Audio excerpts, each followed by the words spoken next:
As always, hello everyone and welcome back to the Common Sense Crypto channel. Rich is making another video about XRP today. I hope everyone is having a nice day today wherever they may be in the world. Today we will discuss XRP, and I frequently discuss adoption on this channel. Over the past few years I have been keeping an eye on it. When will adopt be ready? Fintech ties with real estate companies are fueling company growth in the country. The adoption of cryptocurrency is proceeding more quickly than most people anticipated. Additionally, the fact that businesses and merchants still accept cryptocurrency lends validity to it. People are suddenly beginning to recognize the true worth of cryptocurrency. By 2026, more than 75% of companies worldwide intend to adopt cryptocurrency. Adoption is already slowing down, and as they continue to do so, it will happen more quickly than ever before. Cryptocurrency conversations with big retailers and enterprise merchants are now closer than ever. Consider the XRP crowd, which is just as big as that. I'm observing it when we're here for a large retail Starbucks. Anyone, really? Yes, I tested it at a Shake Shack and it didn't work well, or more accurately, it didn't work at Shake Shack, a steak and shake. The procedure was a little awkward, so we're going to invite them to discuss it on the show.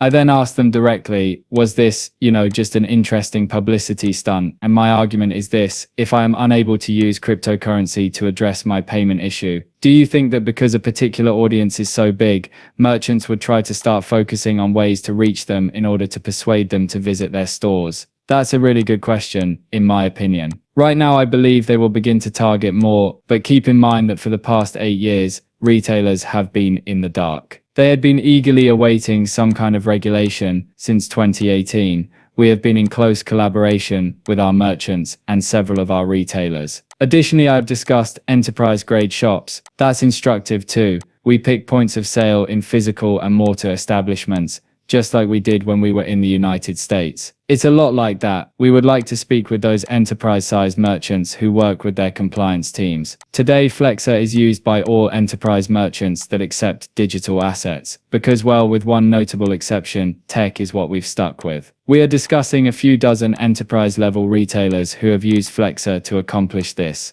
And the reason is that thanks to Genius and more especially the promise of clarity in the near future, we have guided them step by step along this regulatory journey to the point where they now have some confidence. Thus, they will be aware that the resources being used for their network, for instance, are not securities. They will be able to tell which ones are not secure in order for them to feel confident. Additionally, they currently possess such authority or trust due to the upcoming legislation. Today, merchants are joining the bandwagon because of this. Therefore, I do think you're correct. I do think they will begin to focus more on the industry, and this technology is here to stay for them. I'm positive of it. For years, they had been working on it. They're prepared. Their goal is to construct it. They are aware of what is ahead. Digital asset payments are the way of the future. They are aware and pay attention. Paul Barron reported that his attempt to use Bitcoin to make a payment was awkward and ultimately unsuccessful. Therefore, they want to be sure that they will employ something that truly works when Starbucks and everyone else are ready to join the bandwagon. You won't clog the Starbucks drive-thru in an attempt to pay with Bitcoin. After all, that simply will not work. However, if you can pay with XRP in the same amount of time that it would take to pay with cash, a credit card, or a debit card, then the masses will undoubtedly accept it. And once more, many of these locations have been there since 2018. However, what prevented them from entering? The absence of rules. Additionally, restrictions are about to be implemented. Additionally, Danelle Dixon discusses the rise in the use of cryptocurrencies, and she believes tokenization can help with some of it. Listen to this out. You've seen all of the opportunities and challenges on the internet. Even though we are no longer infants, I feel like we are still in our tween years, acting like mischievous preteens. Yes, we are completely present. Therefore, it doesn't seem absurd to me that we haven't seen it. We have secondary assets which produce their own kind of frenzy, which is how this tech stack differs from what happened with the web. There was a lot of attention paid to the secondary assets after looking at this amazing technology. Furthermore, few UI and UX designers showed there to genuinely make the technology user-friendly. Now we're witnessing that. As a result, there are a number of amazing developments that make it possible to use blockchain without ever knowing it. And that, in my opinion, is the secret to widespread adoption. As we can see, Franklin Templeton already has a stellar money market fund. That comes to $460 million.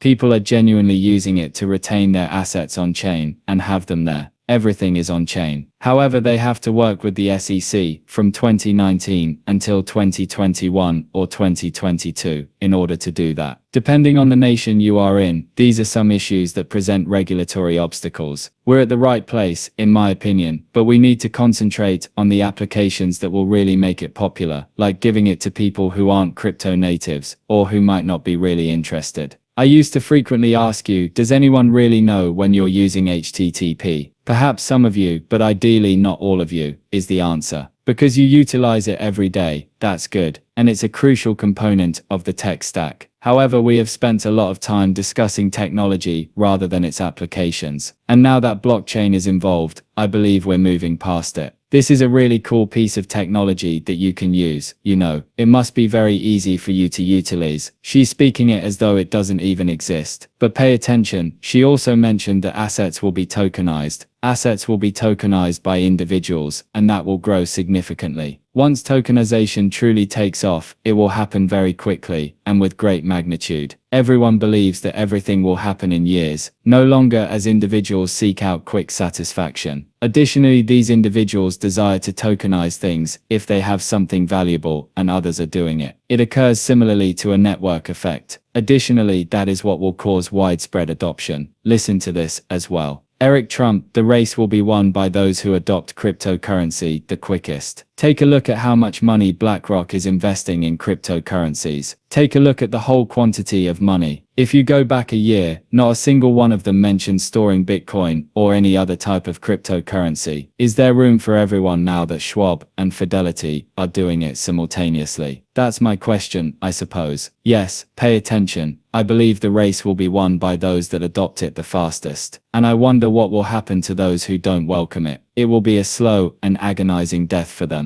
And that's already evident to you. Take a look at Coinbase's success. I mean, take a look at their stock in comparison to everyone else. Crypto is at the forefront. People want it that way. In addition to being a fantastic generational drama, it also addresses every issue with contemporary finance, including its slowness, cost, and sluggishness. It's really expensive. No one knows this more than you do. It's inefficient, really. You do check your foreign exchange rates daily. All of that is removed. You will therefore die a very long and agonizing death if you do not adopt cryptocurrency as soon as possible. In the upcoming years, I believe many individuals will have many serious regrets about not investing in cryptocurrency. I believe that anyone who doesn't perceive the value in cryptocurrency will come to regret it. We took risks, you know, and that's how we got here. The majority of us entered the cryptocurrency would occur in 2025. At the time, people believed that 2030 or even 2040 was in the future. However, since then, everything appeared to move more quickly. However, we outperformed everyone here because we took chances. You beat the institutions to this, even if you're purchasing cryptocurrency today. Because you are going to win the race, you must cling to it with all your might. You entered ahead of everyone else, including those who will purchase cryptocurrency tomorrow, the day after, and the day after that. But it will be too late to crypto at some point. I recall Caitlin Long's attempt to portray Ripple's lobbying in Washington, D.C. as a sinister endeavor. Why not apply the same criteria to the Bitcoin lobby? And you see on Capitol Hill, history is being written. Sailors and leading business executives traveled to Washington this week for Bitcoin Advocacy Day. Mission: promote the Bitcoin Act and establish the United States as the world's leading Bitcoin nation. There isn't a race on Bitcoin. Bitcoin is irrelevant in China. Bitcoin is irrelevant to Russia. These bag holders are the